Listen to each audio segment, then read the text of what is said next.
remarqué une chose, c'est que beaucoup des relations qui sont liées à la famille sont souvent dans l'ordre de la protection. Et l'ordre de la protection, il est symbolique ici, c'est l'ordre de la protection de la foi et du cœur. Vous savez, quand quelqu'un vous dit « La ilaha illallah, je suis avec Allah, il y va », non, attention, protège-toi. Nous sommes tous très fragiles. Le prophète, il se protégeait.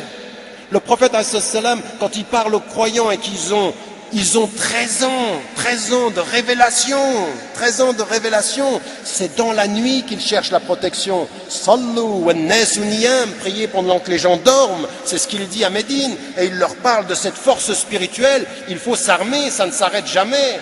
Le prophète, il priait des nuits et des nuits entières pour s'armer, et il s'entourait de cette protection-là. Il était vulnérable.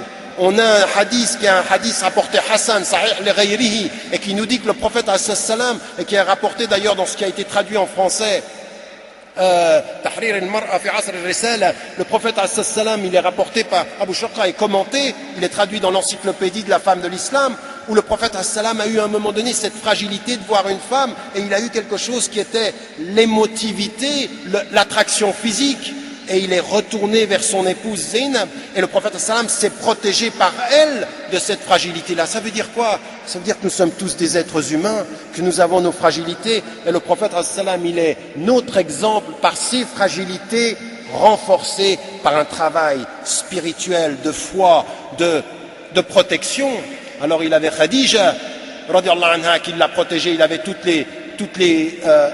celles qui vont faire sa vie, qui vont le protéger. Et on a l'autre exemple dont j'ai parlé, qui est Aïcha radiallahu anha, qui sont des femmes qui ont été d'un conseil et qu'il a écouté.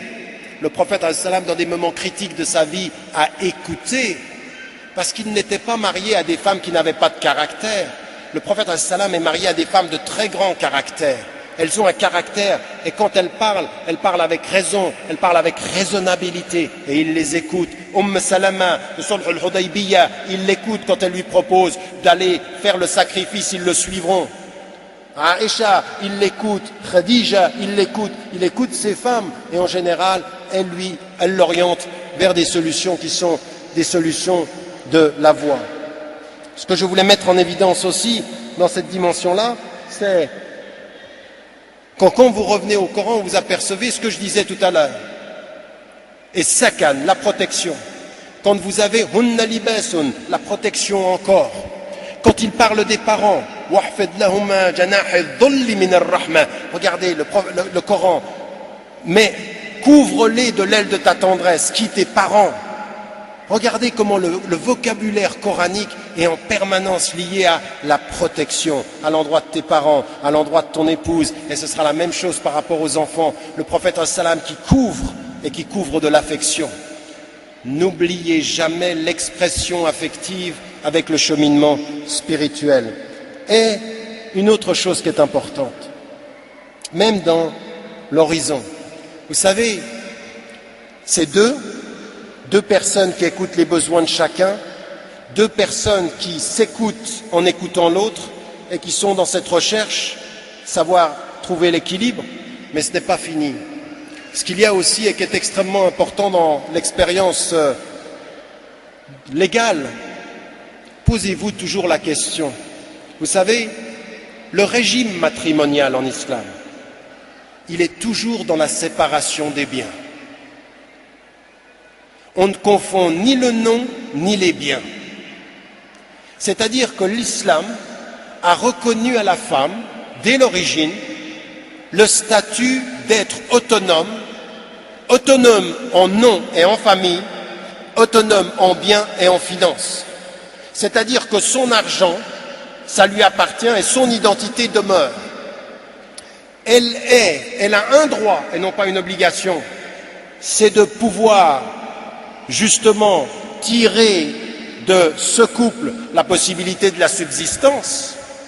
Il a dit الرجال قوامون على النساء بما فضل الله بعضهم على بعض. Allah subhanahu wa ta'ala, il dit dans le Coran, contrairement à ce qu'on dit dans la traduction la plus juste, les hommes assument les femmes par la préférence que Dieu a voulu sur les femmes. Mais dans quelles circonstances? Par ce qu'ils dépensent. C'est un devoir pour l'homme et c'est un droit pour la femme. Mais attention, Ce qui est extrêmement important, c'est que le caractère concret de la séparation des biens veut dire quoi, fondamentalement, si vous y réfléchissez bien? La dimension fondamentale de la reconnaissance de l'autonomie des êtres. On est autonome, on a une personnalité. On doit s'écouter dans le mariage avec ses besoins et on a une personnalité juridique et on a une personnalité morale et on a une personnalité autonome. Ne l'oubliez jamais, pourquoi? Parce que dans le couple, il ne faut pas que l'un se développe et l'autre se perde. Il faut que les deux aient le droit au même développement, à la même autonomie, au même épanouissement. Alors, j'aimerais dire de ce point de vue-là une autre chose, et qui va dans le sens de ce que je suis en train de dire. Vous voyez, j'en suis encore au couple, mais j'insiste tellement, parce que ça reste la vie entière. Que vous ayez des enfants, que vous soyez papa ou maman, n'oubliez jamais ça. Quand vous revenez au verset du Coran, vous savez, quand vous revenez au verset du Coran et que vous lisez un certain nombre de choses, vous apercevez qu'en fait nous lisons souvent le Coran à des niveaux beaucoup trop superficiels. Et moi c'est des choses qui, encore une fois, des relectures et des relectures, à des moments donnés je m'arrête, je dis mais j'avais même pas vu ça. Allah subhanahu wa ta'ala, il vous parle au niveau de votre intelligence et de vos besoins du moment. Et vous dites, écoutez, je suis seul, un jour je vais me retrouver vers Allah subhanahu wa ta'ala.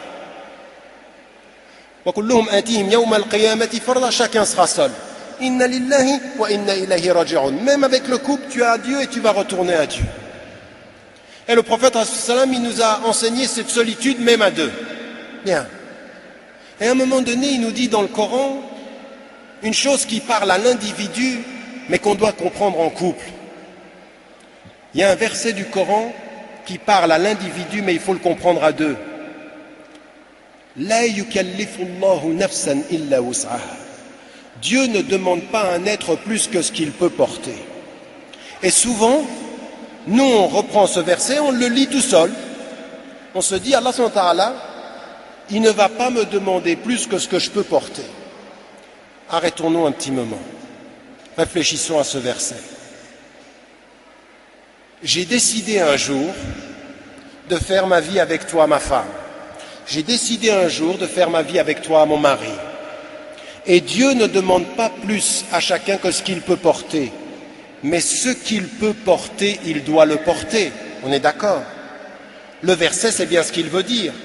Tu ne porteras pas plus que ce que tu peux porter, mais ce que tu peux porter, il faut le porter. Et tu dois porter, tu dois te poser la question, est-ce que je vais jusqu'au bout? Implicitement, la question de Omar, radiallahu anhu, quand il va vers le compagnon et lui dit, est-ce que tu sens rih al-nifaq, est-ce que tu sens le parfum de l'hypocrisie sur moi? Il demande quoi? Il est tout le temps en train de se questionner, est-ce que je ne suis pas un hypocrite? Est-ce que je fais... Donc il a une question individuelle. Mais écoutez bien ceci, chaque femme, chaque homme, mari de son épouse ou épouse de son mari, doit se poser en permanence cette question-là. Il ne faut pas que je sois pour ma femme, il ne faut pas que je sois pour mon mari, celle ou celui qui l'empêche de répondre aux potentialités que Dieu a mis en lui.